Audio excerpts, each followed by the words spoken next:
අඩෝ උඹලා දන්නවද වැඩ? අර ලබ්බන්සලේ වෙන රටේම ගායනා තරංගෙට මම නම දුන්නා.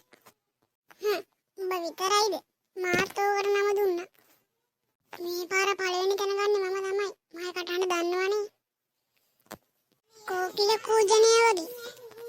කෝකිල කූජනය නෙමෙයි කපුටු කූජනය. මොනානකොට සින්දු කියනවනේ.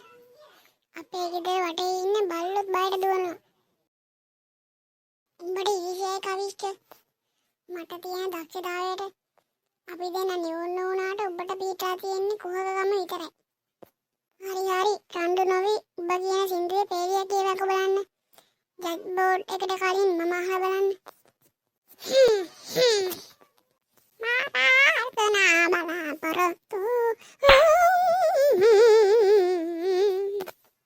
අනේ අම්මෝ නවත්තපන් තව ටිකක් කිව්වොත් මගේ කන් අඩි දෙක පුපුරනවා.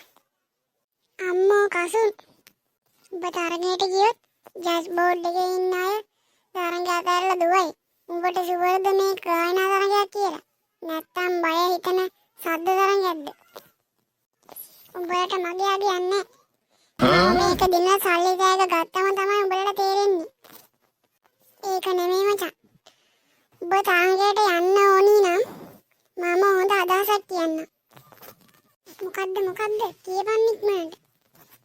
ඔබ වේදිකාවට ගිහින් සින්දු කියන්න එපා.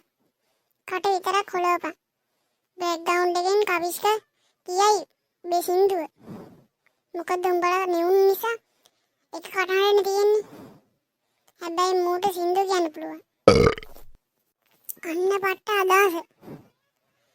හැබැයි මචං මූ කට හොලවන එක හරියට කරයිද දන්නේ.